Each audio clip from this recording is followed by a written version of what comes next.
Hey everybody, Eric Meyer, Andrew Rains. We're getting ready to go to Gingerman coming up. What's up, Mr. Rains? Let's go. I'm good. I'm ready to virtually do Gingerman. Awesome. Guys, we're putting this series of videos together. Andrew and I, Apex Pro is a partner for NASA Great Lakes, and we're putting these together to help people, all people from been on the track to I'm a master here and I want to try some, to a racer, to a time trialer, trying to really just do our thing, right? We do this for a lot of tracks. Yeah, absolutely. Format for today, we're going to this in about 35, 40 minutes if we do our job right and make it kind of nice and quick. Going to highlight a couple corners. Going to talk about the track. We'll start off with a track map, and then we'll switch over to some Apex Pro data that we have for Gingerman here, and we'll highlight a few areas. Cool. Let's go. I'm ready to get back on track. Let's make it happen. Started. Hey, you got to give me the ball with the disabled man. Got one of my hold on a buds not second. giving me the ball. Hold on a second. You owe me a beep. All right. You should be able to share now. Yeah, let's go to a wonderful track map here. I'm going to drive around the track. So sorry about that. I'm just trying to keep you from. What's that? Said I was just trying to keep you from sharing. I wanted all the attention. Media hog, Zoom hog. But you have never been here, right? No, have not. And what do you know about this based on maybe the half hour that we spent in this phone call prior to this video? Well, it's an Alan Wilson design track, so I can already kind of put it in that box. I've driven a bunch of his other tracks. He kind of likes to have these combination corners where the radius kind of, you start off in one corner and you end up in another altogether. There's several places on this track that look very familiar to other places. So that was what I thought of immediately. Yeah. For just so everybody knows, as soon as he saw this, he goes, "Is this an Alan Wilson track?" Alan Wilson, a famous U.S. track designer. He did Miller. He did Gingerman. He did Autobahn. He did Barber. Yep. Barber motorcycle track that they modified. Yeah, actually, he was the one that talked him into making it not a motorcycle track. So it was never really designed as only a motorcycle track. Yeah. He's got a bunch of them. CMP. I digress. We'll move on. Basically, this is an Alan Wilson track, as noted by a couple corners that we'll touch about in a little bit.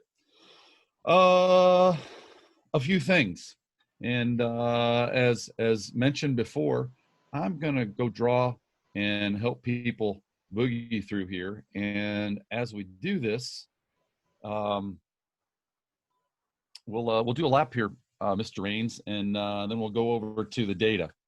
So sounds good. What I'd like to show everybody right here, so the first thing is that this bad boy in turn one is not a 90-degree corner, and what I find people doing is often something like this. They'll come in here and they do the traditional apex. This is where a lot of the offs are in the race. So if you're on this hill right here, it's a great observation. What I see is people driving over here, and there's this lazy moment where they're really not working. They're kind of like checking their email and doing nothing. Guys, this is where you want to flick the car, get radical, and throw it hard left. Throw it hard left. And that's going to get you a nice run into here and to run out.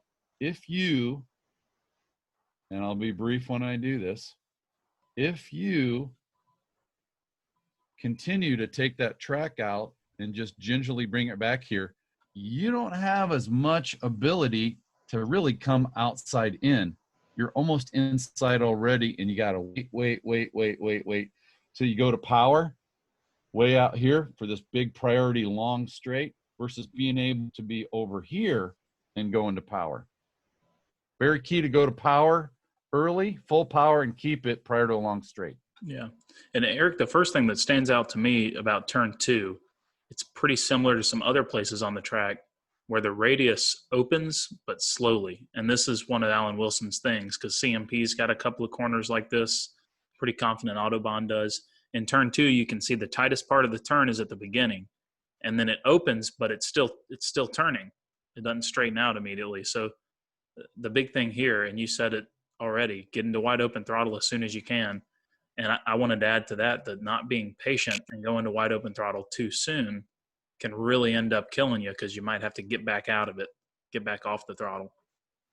Great advice for newbies. And if you're back over here on the hill listening, listen to the audible right here. It's going to sound like, especially in a big V8 with a loud exhaust, it's going to sound like throttle exhaust note, nothing, back to throttle exhaust note. Not to be confused with more of a spec Miata where they're pegging it, right, and turning the car. You're going to hear ant.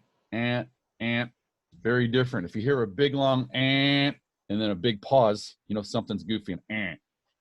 Ideally, we are back here, way back here, and we're on the juice, kind of over in here, and we get this much advantage in distance to be on the throttle, which ends up being maybe 4 miles an hour and something like this, half a second. All because of being patient, like you said, throwing the car left and just waiting to where you can go full throttle. Let's keep going.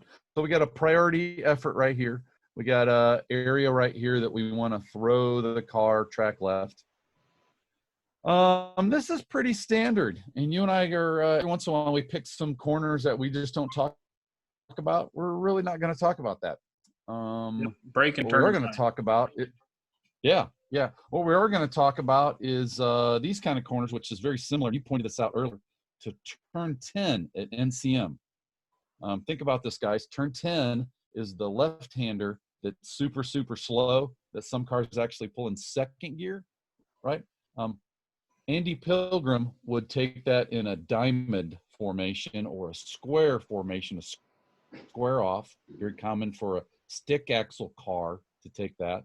An IRS, independent rear suspension type rear car, would take it more in a radius. So as we look at that, we're sort of talking about a diamond approach where it literally kinks right here. Let me draw that a little bit better, sir. Apologize. I see what you're going for. So this is just like turn 10 diamond at NCM, right? Yeah. But bigger, more open. Yep. So there's the sort of the radius approach where you really want to be over here. You always want to be over here, guys. By the way, if you go off over here accidentally, I'm going to high five you. This is what Gingerman's for. Gingerman is a track where you go off and try to collect some grasshoppers. So I'm going to see if I can draw this a little bit better here. So we're coming in here and we're going to draw this in here. That special right species of grasshopper up there that gets in your radiator. Yeah. So, and then I'm going to trade it to blue, and we're going to come in here and we're going to do what looks like this wider radius. When we get back to here, Mr. Rains, I'd love for you to talk about how to compare and do some testing. If you can remember to do that. Let's keep going. Another priority corner right here. Let me switch this to red, please. Another priority corner, and that this leads to a kind of a mini straight and probably the most important corner on here. My friend, when you first saw this track and we were kind of driving around it, what did you say about kind of this whole complex, this whole run, if you would? Well, I think that part of the track stuck out immediately because everywhere else you look, there's a big braking occurrence and a short straightaway. And this part of the track is the only part where you've got corner. You've literally got no real straight acceleration period. All the corners are connected. And that means there's going to be a huge importance on connecting that whole section and getting through the whole section efficiently and quickly. Otherwise, it's just going to kill you on your lap time. Right, that's the type of section, and it's consistently getting faster.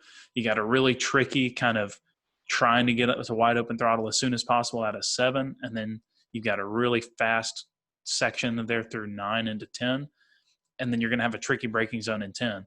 So I think this is probably the most important section of the track because it's got the most challenging aspects of it.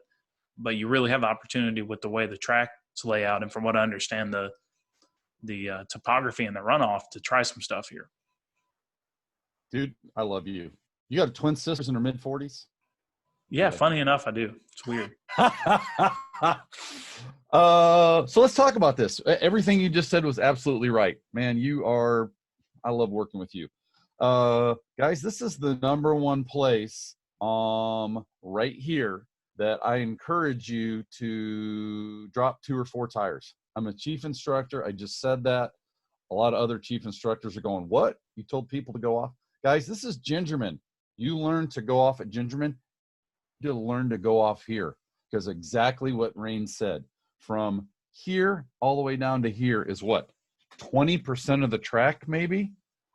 Maximizing this is a massive, massive time savings. So let's touch a little bit, then when we'll give the ball to Mr. Rains and get into the data. Yeah, and you're going relatively slow there too, Eric. You know, you're sub 70 miles an hour through that whole exit of 7. So it's a good place to learn. And like you said, even learning how to run off is pretty helpful, because most of us don't ever intend to go off, but a lot of times you can do the wrong thing when you drop 2 tires or 4 tires. This is where you want to do it.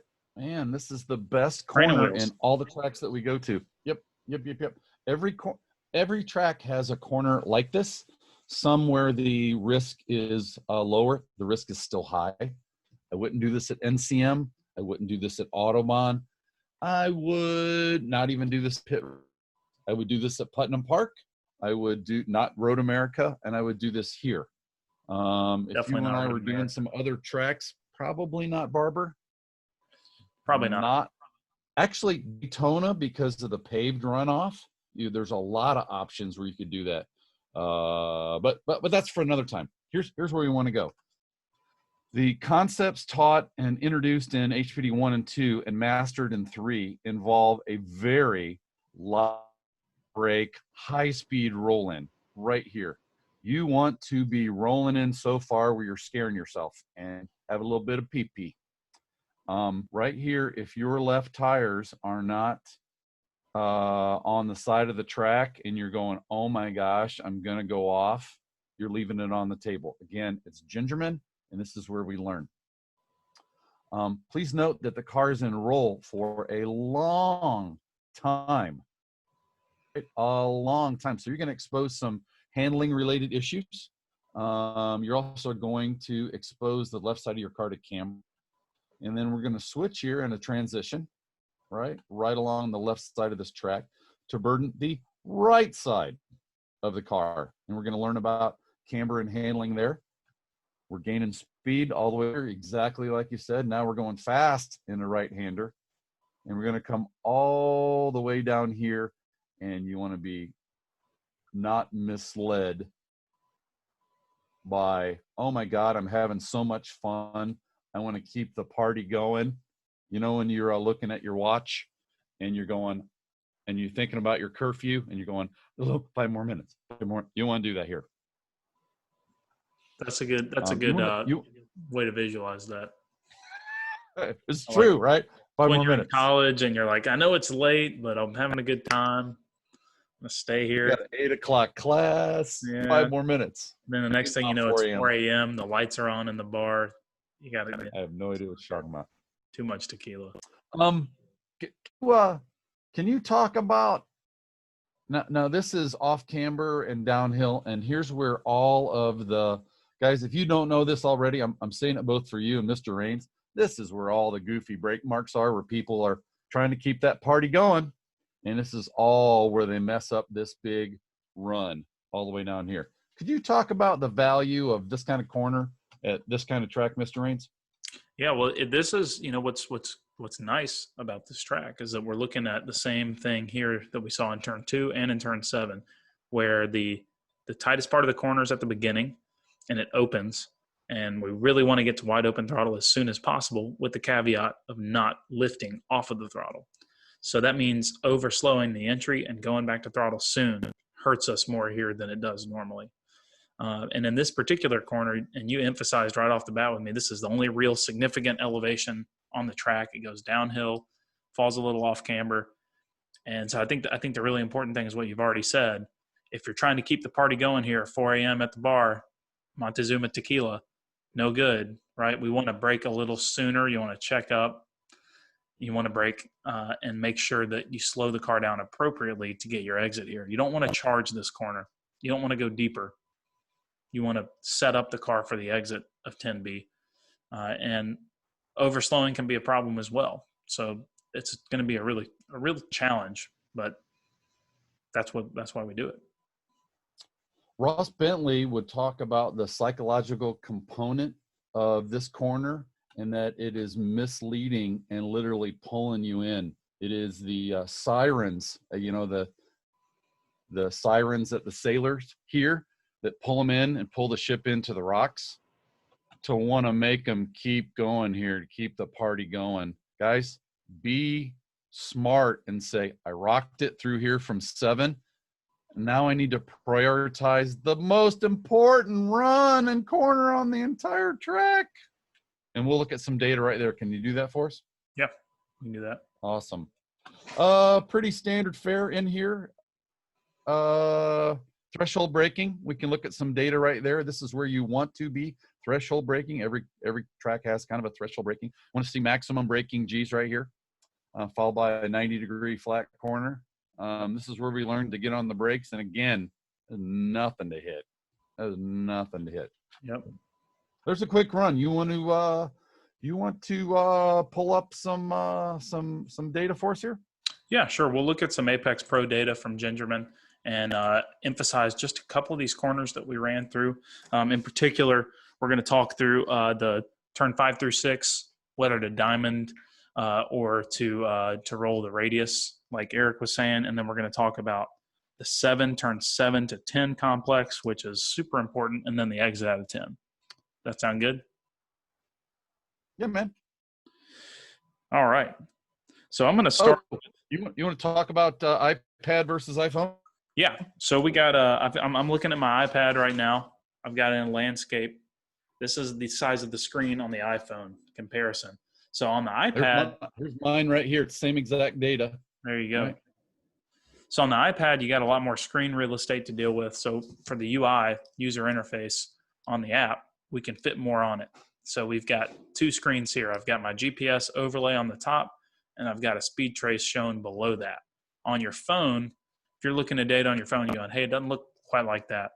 You're only going to see either that top or the bottom of the screen at the same time, right? You're only going to see. Yeah. There you go. Just like Eric's got it. I love taking this iPad to the track. You got many people use iPad, mini iPads. Yeah, absolutely. And there's some other. Sorry, go ahead. I'll after you. There's some other benefits to having an iPad too. A lot of people have them already. That if a friend or family member maybe is using, but if you tether it to your iCloud account, if you tether it to the same iCloud account as your phone, Brian Lindgren. Yeah, this is my mom's iPad. If you tether it to the. I'm sorry, what? I didn't hear that. I'm sorry, what? Sorry, what did you say? It's not actually. You look, I can prove it to you. You want to see? Okay, guys. Oh wait, it is my mom's iPad. No! You know when you have your buddy and you can always rag him for something? My mom's name is Jamie. She's lovely.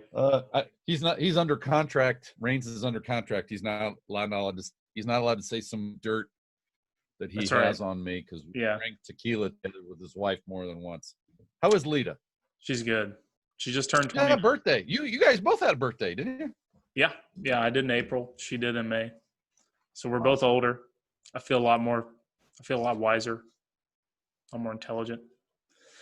Good deal. Let's look at. Let's go back and start with your question that you posed here about analyzing the approach to this corner, which is turn 5. Just to let everybody know, we're talking about a diamond effort, right? Versus more of a big radius. Can you help us? A lot of people are like, "What's the line? What's the line?" Sometimes there's options, right? Yep. Yeah, exactly. There's not a wrong way to do it, and necessarily you might disagree with me. You might like to do it a certain way, right? But What I would challenge you to think is that there's multiple ways to get through here. So if you're familiar with Mid Ohio, the keyhole, the carousel, that's one approach, right? Where you kind of have that more diamond approach that Eric showed us earlier, where he's going kind of trying to draw a straight line from here to here and then here out, right? You've kind of got that braking on your way in, accelerating on your way out. Instead of looking and for semantics, it could be diamond, it could be squared off, right? It's definitely not a big, long radius. And both are okay. Using data to validate which one is a smidge faster, which is what we're going to do right here. If we can help us with that. Yeah. So what the diamonding line is going to get you is basically you're going to be braking straight. So you're going to be able to brake a little harder. You're going to be able to slow a little bit more, but it usually causes a little more overslowing. You may or may not be able to get on the throttle a little sooner. What the radius approach, the big radius approach, is going to allow you to roll more speed for longer. So what we want to do to define that and go, hey, was it faster? First of all, you need to try it both ways. And Eric, this driver on here does it the same way every lap. So I'm not really able to see what the difference would be. If you're watching this right now, try the diamond approach, follow somebody that does that drives it in there deep, turns it in the middle of the corner and gets out, and then follow somebody else that's kind of taking a gentler arc through the corner, a gentler turn all the way through the corner. And that's the first thing, right? You got to have those points of comparison. Do that within the same session, even back-to-back laps. And then I would personally be looking at the speed trace. Right, let's go back one second. Often I find, and guys, I've been doing this a long time, and you and I talk about this almost all the time, so now it's time to talk about this.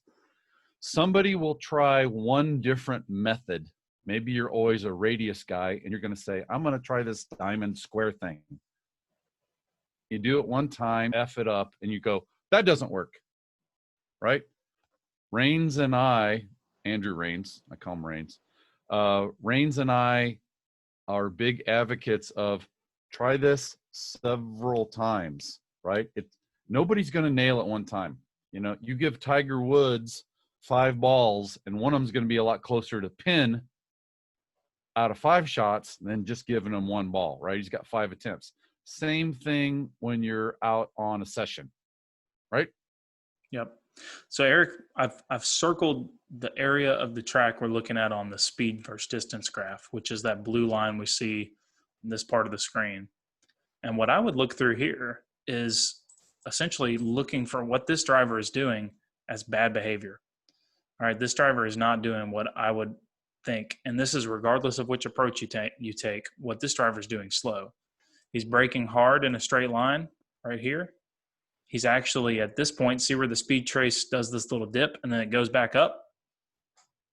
I'm going to find that.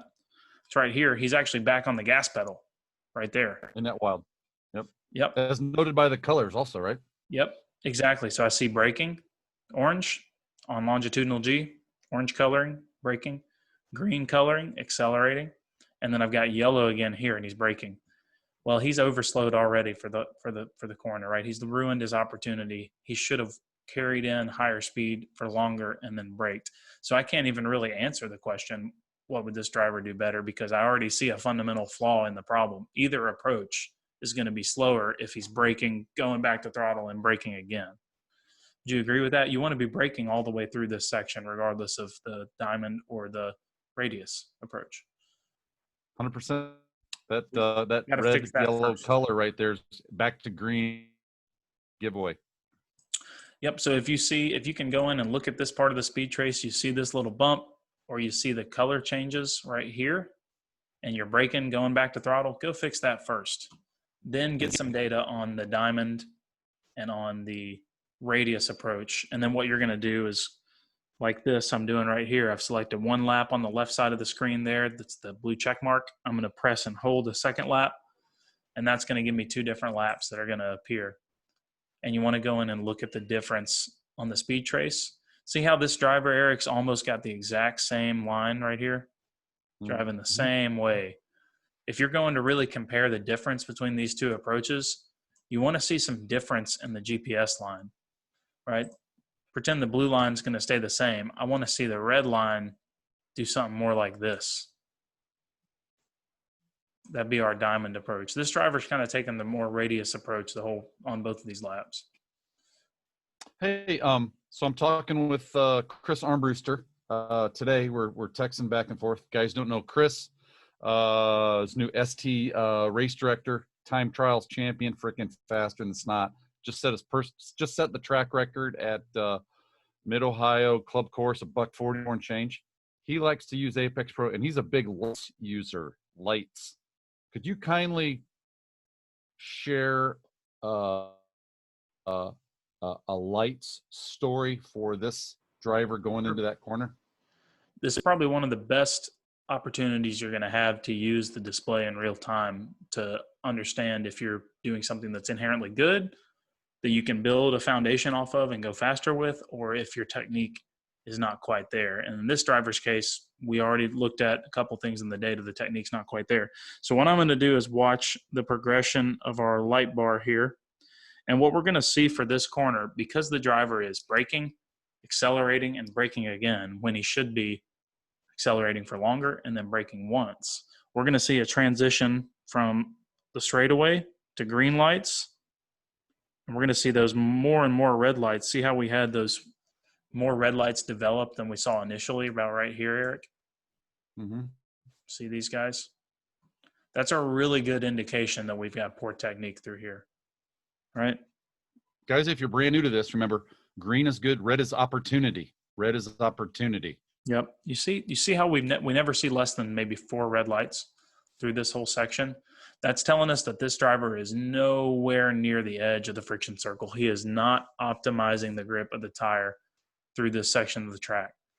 If, however, and probably what Chris is seeing, from the time he goes to the brake pedal right here to this phase of the corner, he might only see 1 red light through this phase, maybe 2. Tons of greens. Yeah. Yeah, all greens. That means that you're probably pretty confident with your approach there. Probably doing pretty well. So if you can get an idea of what the display is showing you right here when you're in the car, you have that much more knowledge to know, hey, I need to work on that. Right. And that's really what we're trying to do. Yeah. Let's keep going on this since we're on the lights here. When I first met you, you used to use the term a lot, grip gauge. Apex Pro was a grip gauge. Can you elaborate on that a little bit? Yeah. So that's what I call the display in the car. Is it's showing you how much grip is available to the car at that moment.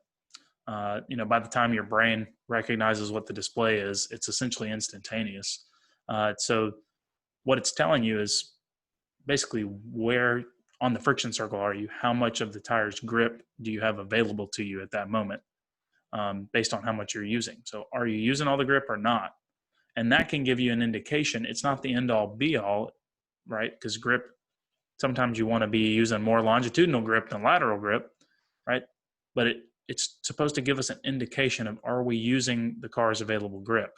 Am I overslowing this corner? What are we seeing right here with the red dot in the middle of the corner? Yeah, well, this driver, so we're at probably max lateral G right here. Max lateral G, which is where it's easiest to see the most green lights. See how we've got the full display full? We see more green lights. 50 miles an hour on the speedo on the left over there. 50 miles an hour. Yep, 48 miles an hour. Car's really loaded up. What those 2 red lights are telling me is that there's still more space on the outside of that friction circle. Essentially, this driver's probably going too slow at this point. He could probably be going 50 miles an hour right here. Right, he's overslowed. Yeah. Yep. And that's the best way to think about it. Red is opportunity. Green is good. Green is what you're accomplishing. And if you see red at any point after you hit the brake through the exit of the corner, there's red on the display. The chief instructor beer. No? Yeah, there you go. How about some tequila? Yeah. Oh, baby. Cool. And you'll see that reflected as we go through some other things here. The idea of the display is it's meant to give you an indication while you're in the car, that area needs work. That area needs technique. There's opportunity there. If you see red lights, there's opportunity there. But you really have to You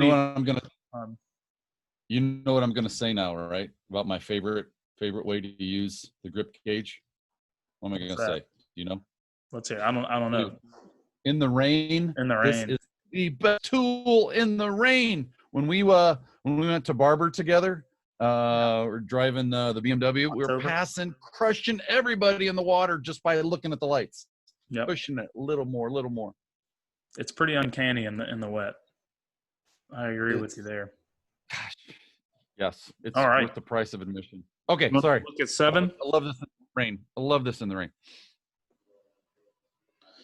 All right, Eric. So we've already defined that, and we've already kind of sussed out that this is probably the most important part of the track, this run right here. Right? Fair to say? Yep. Complex corner, connected corner, S-turn, as we talk in the HPD program. It's very long, probably 20% of the length of the track-ish, Yeah. give or take. If you were to stretch that out, that's actually a lot of distance right there. So it's really, really important. So the first thing we want to look at here is how hard are we braking into turn 7, which is this right here. Just get rid of all this. So what I'm going to do is have long G selected right here, and I'm going to go tap on this coloring where I see that orange color, and I'm going to get an idea of how hard I'm braking. Negative 0.6, negative 0.5 G. That's a pretty reasonably hard brake application there. You know, depending on the car, you might be braking harder. You might be doing about that. That's not a big deal. You want to look at that. You want to know how hard you're braking there. That's the first step as we're looking through this progression of the corner. But then what you want to go to after that is, where do you get back on the throttle? Where do you get back on the throttle? Because that's going to tell you a little bit more about the braking zone as well. And Eric, what I see here is a green color well before the apex curbing. Well before the apex curbing, which means this driver's back to throttle before the apex. On something like this, where would you like to see it? Well, you've said to me several times, you got to hoof it on the entry here. You got to hoof it on the entry here. So I don't want to see throttle until probably somewhere around here, maybe a little bit later in a bigger horsepower car, right? Because what you indicated to me was that there's a lot of opportunity for rolling entry speed here. A lot of opportunity for rolling in entry speed. And I can't stress enough that if you goof it up a little bit, there's a gigantic field with grasshoppers that are just dying to meet you. Yep, and they're not going to hurt your car in any way. Dude, the worst case, you're going to get some grass in your radiator, right? So what I see, and guys, all I'm doing is looking at the color of the track map, and then I go and tap the lap to see the value. But you see that right there, Eric? 0.18 long G, positive long G. That's hard acceleration. This is a slower car. This is a Subaru BRZ. And this driver is accelerating hard right here. Right? There's no way he's accelerating hard. You and I know. Oops, sorry, sir. All right, I was just going to say, there's no way he's going to be able to go to wide open throttle there and hold it all the way around here, right? He's too early on the throttle. Too early on the throttle. And we know that because he's accelerating there, because of that value, 0.18 positive longitudinal Gs, and it's green, you and I already know, and you guys should know this too, point at you. You guys should know this too, that this is a gigantic red flag indicator of we have overslowed. We have overslowed. This is a corner specifically where you don't want to do that. You want to Hail Mary this sucker in, dance it on the left side right up to the grass. You need to be going, oh man, but you're not giving it big throttle. Just a little bit of maintenance throttle to set the back end of any kind of car. And Eric, the thing that strikes me too is how long of a radius this corner is. See how long you're in this corner? I mean, look at that. Oh, you're loading, you're turning to the right, loading the left side tires for a huge amount of distance there. And that's a big reason why you can't overslow this corner. This is not an exit corner necessarily. You want to be on the throttle as soon as you can. But if you lose 1 mile an hour here, it's going to be harder to make it back up than a normal situation, right? This isn't a square it off, like we would say, late apex, get an exit type of corner. This is the type of corner where we want a high average speed the whole way through the corner. 1 more mile an hour average speed through the corner is better than getting on the throttle 10 feet earlier sometimes in this type of long radius situation. That's why we can't afford to overslow here. Also, like you said, it's low risk. You can work on your corner entry. You can practice corner entry there. Couldn't have said it better, my man. Very cool. Well, something we looked at earlier as well as we progressed through this part of the track was the friction circle. And we'll move pretty quickly here. We're going to cover this. We're going to look at 10, and we're going to wrap it up. But the friction circle was giving me some indication here that this driver was not optimizing this part of the lap right here. And so the way I'm going to do that is I'm going to use this icon. I'm going to toggle over one screen on the bottom, and voila. Same icon on the iPhone, right? Same icon.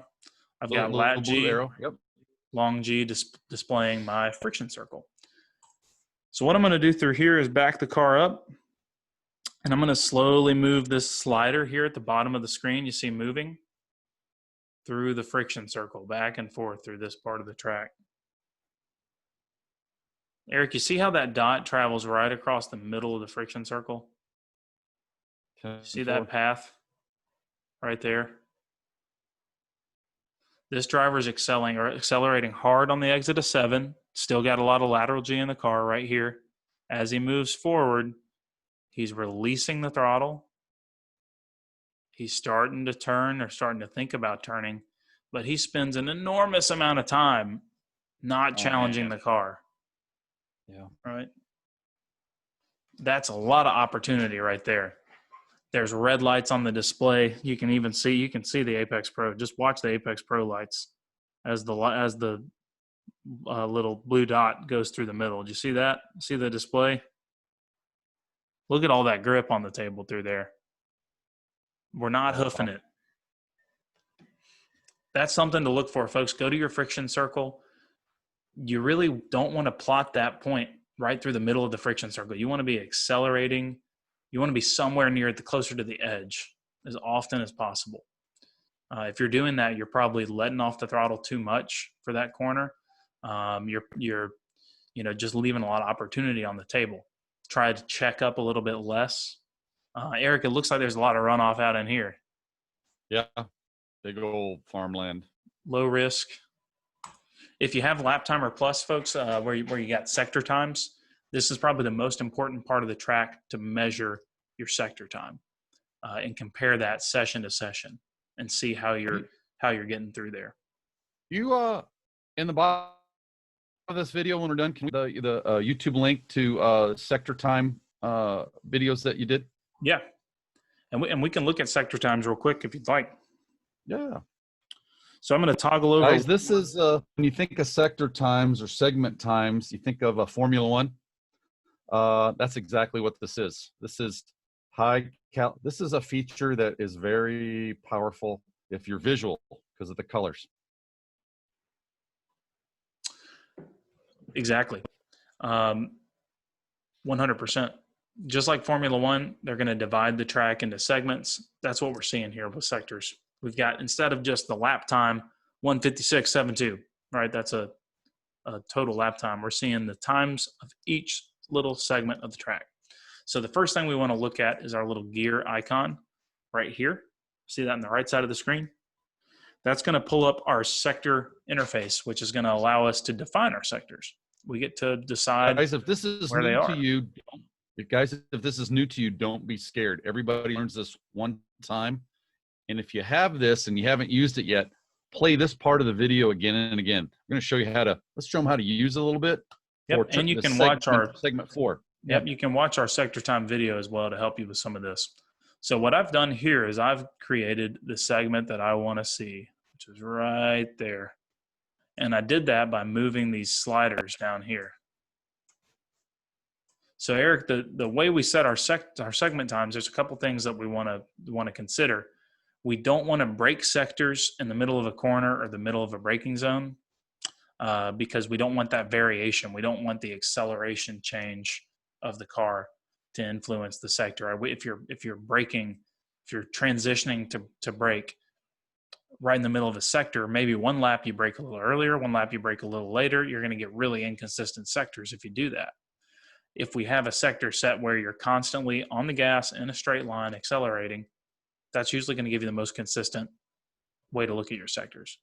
And then the other thing is setting your sectors for parts of the track that are important. So this sector 4 right here that I've defined, I've already told, we've already talked about, this is probably 20% of the distance of the track. Super, super, super important. So I've made sector 4 down here at the bottom, this guy right here. That's sector 4. And that's exactly what I want to see, braking for turn 7 through braking for turn 10. All this is connected. That for everybody. The beginning of that segment up there includes the braking portion and goes all the way to still on the throttle and stops before the next braking portion. So you start with including the brakes, you end with still on the straight. Yep, exactly. So now we've got it set. I'm going to save my sectors, and then we're going to go take a look at what that time is, because I want to see the segment time itself. There's going to be a second value associated with that. So let's look at the interface real quick, Eric. I've got my lap. Across the bottom, lap 1, 2, 3, 4, 5. And then we've got our sectors above that. So each place we see one of these blocks is a different sector time. So we know this is segment 4. There's a little bit underneath here, right? There we go. So we had, how many do we have, 5 or 6 sectors? We got 6. And this is 4 of 6, the segment up here that we're looking for. All right, so I'm going to start at the bottom, segment 1, 2, 3, 4. All right, so these are the times we're looking for. Now, we know this is our most important segment. I've got these laps right here. I want to be able to look at the segment time. And so now I'm just going to go color codes. Could you go over the color codes of what that means, by the way? Sure. The color coding is just the blue colors are just to differentiate the sectors so they don't all run together. So that's sector 1, this purple one, sector 2, this blue one is sector 3, purple is sector 4. The green colors, like you see here, and all these, that's a best sector. All right. So let's look at just these. Oop, I'm sorry. Dude, what's up with you? You guys trying to have kids or something? You staying up late at night? No, I got up early this morning. I just said that. Can you edit that out? I don't want Lita to slap me. Take that one out of there. I'm going to show this to Lita. So Lita. How are you? Happy birthday. Like, thanks, Eric. Belated. So these green sectors are our best sector. So that's the best time that we set in that sector in the whole session. And all those get added up right here to show us our optimal lap time, which is that number right at the top of that stack of sectors. So really what you're looking for here is green sectors. The blue sectors are just to differentiate the different sectors. So we counted up 1, 2, 3, 4. This is our segment 4. Whoops, that was a bad circle. Need to spread it out a little more. And guys, you can pinch and maneuver these sector times so you can see them better because the numbers are kind of small. You know, I never knew. Every time I watch a video, you show me a new software feature. It's just so powerful. It's like a party. Great job, Austin. So what we're seeing here is in this first one, 2503, 2504, 2504, 2565. So this last lap through sector 4 was way faster, half second faster than the others. The others are almost the same. So this is another good way, guys, you can see, and maybe you might do this in turn 5 as well. If you're trying to remember, hey, I tried to diamond that off one lap, the next lap, I think I did the radius thing. How can I tell? Go look at your sector times and see if they're really different. If they're really different, you might want to overlay those 2 laps and look at the speed trace. But what we're finding through here is that this 5th lap we're looking at right now, this driver went half a second faster through this sector than the others. That's really valuable information, and that's more actionable than a lap time. If I'm going, I want to do a 150, and my lap time's a 155, 5 seconds is a big chunk. That's not specific enough. But if I'm going, okay, I want to do I'm doing a 24.65 through here, I think I can do a 24.3. That's a good goal. That's a much more actionable goal, and you can measure that much easier. Andrew, can you talk about, this is an awesome feature. I have it, flip and love it because I'm a sector time guy, use a lot of software. How do you acquire Lap Timer Plus, sir? There's an icon on the home page of the app right here. And you're going to tap that. It's going to show you the different features that it will provide. And then you can choose a pricing plan down here. So we've got an annual or a pay per month. Once you purchase that, the sector timing feature we're looking at in the app will become available to you. It won't take you. So if I purchase right here, it's not going to take you straight to the feature. You have to go into data review to access the feature. But if you have a green icon, if one of these icons is green, you've paid, you got the feature, you can access it. If I have 2 iPads and an iPhone, do I need 3 Lap Timer Pluses?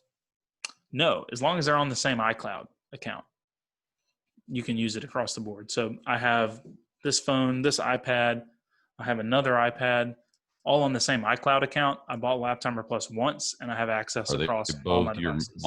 Both your mom's iPads, or like your Aunt Gertrude, or? Oh, I'm sorry. Did you guys hear that? How'd you know? Sorry. Oh man, every time. Hey, everybody. I wonder if Brian will watch. Speaking of, I had a battle with Brian Lindgren in the Trek race. Holy cow. We both did the first stint, and man, we were battling like crazy, and he was getting off the corners and I was not. If it would have kept raining, he'd have the first place trophy and we'd be right behind him, but it dried up and our car started working a little better than he did, and we got ahead of him. But great program, Trek. You need to come drive Trek with us. I'm getting off here. Sorry. Yeah, we're almost done. I'm in. Sorry, I heard guys, Brian ran off the track. Actually, might have been after you two were battling, but a little bird. Yeah, that was the last session. He was in chase mode. Yeah, a little bird told me that. So Eric, let's look at I think we sufficiently covered 7. Let's look at turn 10 and a run out of turn 10, and then we'll be done. How about that? Yep. So that's this funky little tail that Gingerman has down here on the right side by the swamp, right? 10-4. You know about the swamp? You told me. You said I did before. You got stuck down in there? Brandon Wilson, if you're watching, he was parked down in there for like an hour, and nobody saw him. Sitting in there. Was it Brandon and Tyler? I think it was, or Chris? I can't remember. So you told me something about this braking zone for turn 10. You said it's downhill and it's off camber, and it's one of the only places on the whole track where you have any elevation change.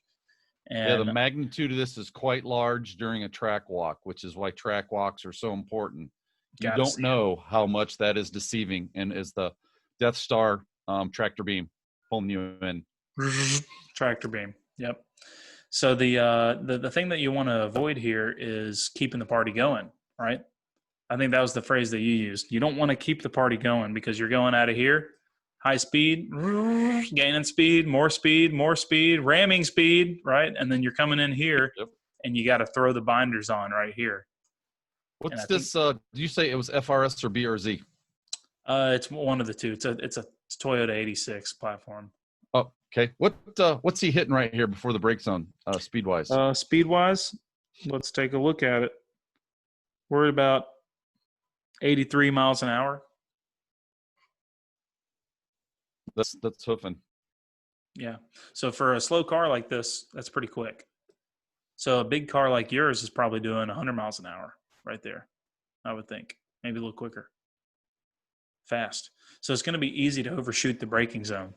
And the reason it's that is compounded by the track falling off camber, going downhill, and you're coming in at a high rate of speed. You've also got a lot of load in the car right around here, right? You've got a lot of right side. You're turning to the left, right side's loaded. You're coming down in there. If you don't get the car straightened out and go to the brakes, it's not going to slow as effectively. If you try to keep that party going, it's going to be like when the lights come on at the bar at 2:30 in the morning, right? And they kick you out. And that's when you end up in the swamp. So the biggest advice I have here is slow the car down a little sooner than you think. right? A little sooner than you think. Don't use too much brake pressure because the car's not going to have as much grip because the track's falling away. Bleed off that brake really slowly and gently. Don't give up the entry. Roll in good corner speed. But what you really want to focus on here is the exit, because this is your longest straight on the track, this acceleration zone right here. Man, you nailed that, dude. That's what I'd be Which, focused on. if you had to pick 3 priority corners, or even the from a data standpoint, never been to this track, right? What would you say is the most important corner to get, and or the top 3? Put you on the spot. Appreciate that. I would probably look at what I call segment 4 or sector 4 now. This whole section, I would say that in of itself is probably the absolute priority. And then I would say a close second, or maybe battling it for first, would be your exit out of here. If we're talking purely lap time, how do we get the most lap time? If you're fast through those 2 places, I'm willing to bet you're pretty fast on the track. And then I would say this is probably third. So these 2 are tied for first. This is probably the third priority. Outstanding. Threshold braking zones, maximum longitudinal, maximum lights for braking. This is really the primary one right here. This guy, braking into turn 11. That's where we're going to be hard on the brakes. I'm going to tap the line, the driven line right here, and see how many G's I'm pulling, -0.8. Pretty decent value for a car on street tires. If you're on a more aggressive tire, a competition tire, you want to see at least -1 in deceleration. Good way to know if you're braking at threshold is to stop your slider in the middle of that braking zone and look at the lights. All right? Look at your lights over here. This driver's doing a pretty good job using all the grip in the braking zone. So he's probably on some older tires. I believe in this particular case, he was on pretty heat cycled tires that didn't have a ton of grip. But that's going to be a place where you're going to get to practice. I call it weighing the anchor. Throw the anchor out, slow the car down, threshold braking. Before we here, and because we're talking about threshold brake, which is a technique that you need to master, it applies to every single track you go. Would you talk about the shape of this speed trace, specifically the slope? I see a unique thing in the slope when he goes to the brakes right here. Yeah. So the top of the speed trace is what's going to show us, are we transitioning off the gas onto the brake quickly? And we want that top of the speed trace to be as aggressive looking as possible, like a mountain, like a sawtooth. We don't want it to be lazy and curvy. This driver has got a little bit of a lazy shape. You see that? It goes up, it goes down, and then it starts going down, right? This driver's not transitioning off the gas on the brake as quickly as he can. If he was, it would be a little more sharp. Does that make sense, Eric? We'd see this red shape instead of the blue shape. Absolutely. And I see something else here too. And Ross Bentley told me to look for this. About where your crosshairs are, and just a little bit up track for that actually has a bow or a bulge in it, right? When that just a little tiny bit. Yes. Right there, yeah. Yep. Ideally, guys, it is straight down, meaning you're on the brakes. There's just a little bit of almost like a crown to it. Mm-hmm. Again, street tire related, probably driver talent related. It is hard to super get on the brakes. People, right? You and I see this all the time. Yep. Really want to jump on those stoppers. And Eric, cars slow down very quickly, right? Modern cars have good brakes and good tires, and they slow down fast. And part of the reason why being good at threshold braking is so hard is because you're only doing it for, on a lap at Gingerman, 1.5 seconds, maybe 2 seconds of actual time that you're braking in threshold. 1002. Yep. And if you're doing it longer than that, you're probably overslowing. And a car slows down so quickly as you're going to threshold brake, it's hard to get a lot of reps doing that. So That's something to really, really practice on. You want to be right outside of ABS intervention. -1G is a good number to look for most folks. If you're on slicks, a little more than that. If you have downforce, a little more than that. Great. You feel like we covered most everything here? Yeah, we did. Let's wrap it up. All right. Well, I hope you guys have fun. Yeah, we're going to see you at NCM, end of the year, October. I'll be there. Right, for our banquet. Yep. We are going to, what are we going to do here? You want to talk about Barber? You want to leak that? Sure. Yeah, we are going to do an intro to pro coaching event at Barber Motorsports Park with Chin Track Days, and it's going to be Halloween weekend. I believe it's the weekend after NCM. 10-4. And it's going to be a lot of fun. Did this last year with a dozen plus people at Road Atlanta. We'll do this again at Barber. More details to follow, but basically reserve your Halloween. And this is something we kind of let the cat out of the bag. We'll do another video on this, or we'll talk about later. If you enjoy what you've seen here and you want to progress in your data journey, you want to get better, you want to become a good user that's able to go in and analyze your data and really, make good decisions with it, this is the event for you. Yeah, so much more I want to share, but we're probably over time like we always are. Probably so. Mr. Rains, thank you, sir. Going to Gingerman, you got questions? Andrew Rains, how do they get a hold of you, sir? Best way to reach out to me, Facebook Messenger works. I'm a little bit better with email, though. So apex@apextrackcoach.com. That sends it to me. That sends it to Baker. That sends it to Ross. So if I don't get back to you, one of us will.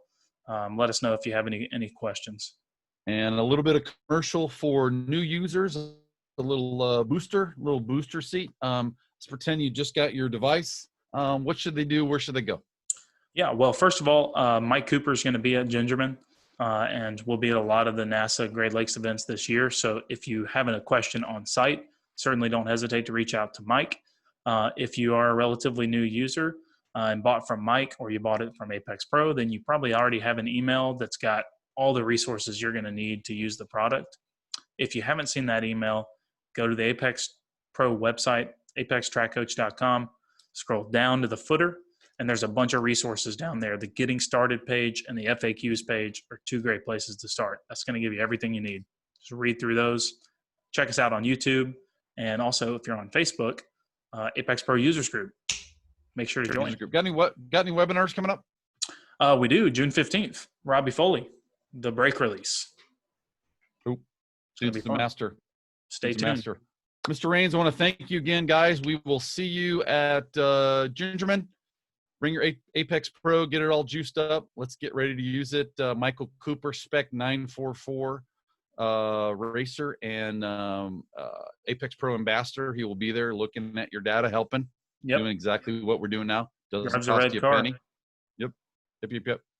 All righty. Mr. Rains, thank you, sir. All righty. Talk to you later. Bye, everybody.